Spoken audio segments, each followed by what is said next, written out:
Well, it's cracking, everybody. How's it going? Been playing Dark and Darker. For anyone that doesn't know what that is, let me just get into it right now. Dark and Darker is a dungeon extraction looter with PvE and PvP elements. You start off by making your character. You can choose from a fighter. The fighter is a jack of all trades when it comes to combat. Well versed with a multitude of weapons and armaments, the fighter can hold his own against anyone. Weapon of choice, pretty much everything. Can equip most weapons and armors. Well-rounded attributes, has the ability to sprint. Dependent on equipment, cannot cast any spells. The barbarian is known for his hardy nature, fiery temper, and ability to endure immense pain. His rage and reckless abandon allow him to lead the charge into battle.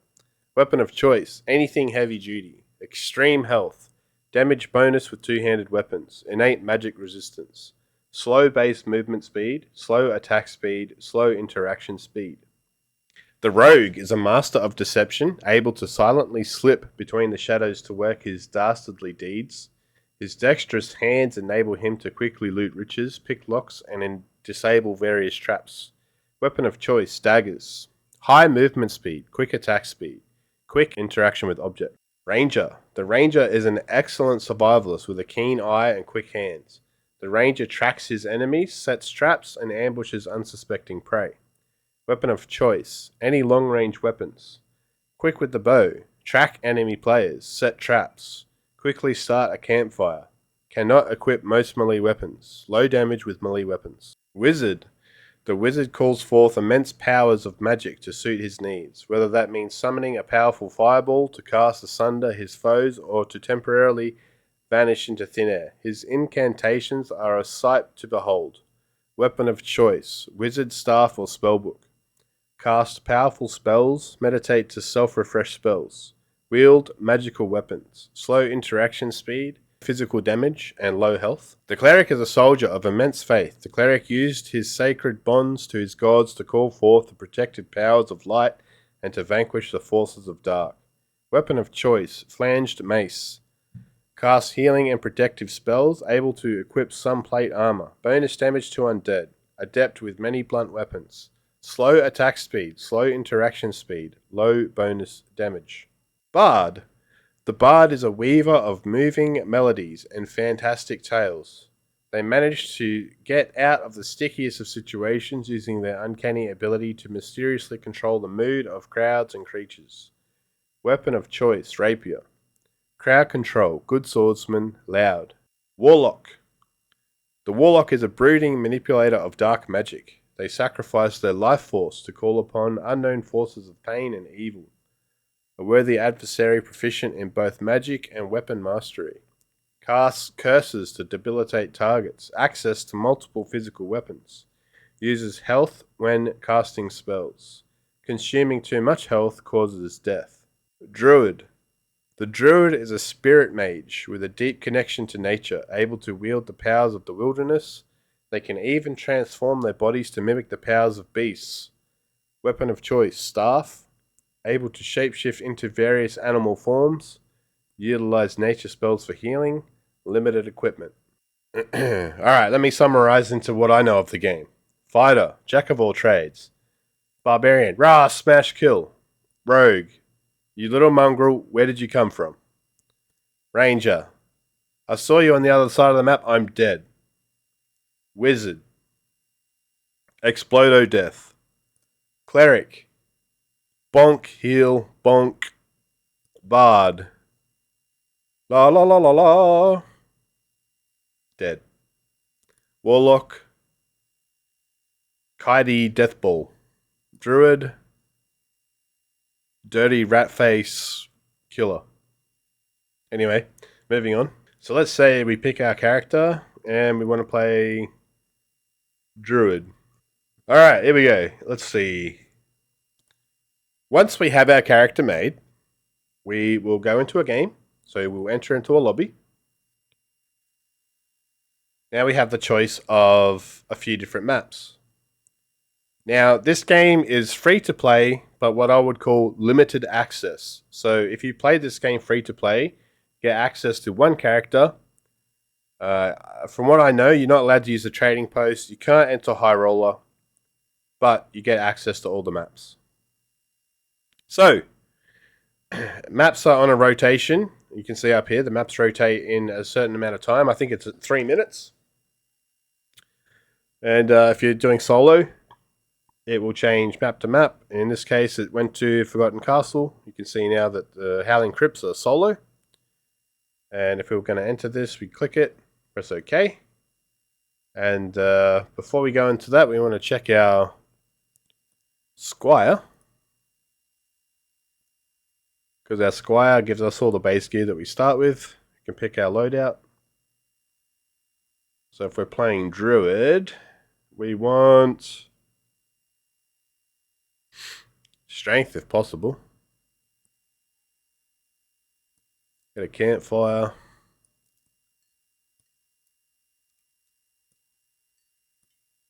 And I think that's looking pretty good. I think I would like to use a mace with a ball. Like that. Yeah, so I think Druid's something like that.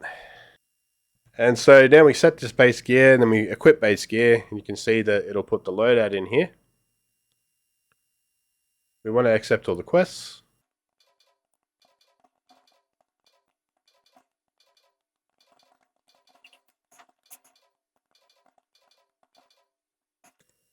Alright, so we've picked our map, we've got our quest selected, we've set up our Squire, and now we go start, and we'll jump into a game. We're entering into a controversial part of the game right now. Hey, excuse me, I'm still sick, but getting better. This is the lobby. We are able to see and inspect other players and see what they're running. So we can inspect players and we can see the skills that they're using. We know that this guy's a Slayer fighter now. Utilizing Sprint with Second Wind. Using a Falchion, Castle and Dagger, and a recurve bow.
Alright, so after the run we got quest completion. We defeated the Centaur, we defeated a Demon Bat, the Demon Berserker defeated. We acquired 5 out of the 6 Ruby Silver ore that we needed, and we defeated a player. So all in all, it's a pretty good run. But that's going to be it. That's Dark and Darker. Thank you very much for watching, and I'll catch you guys later. Enjoy your day/night. See ya.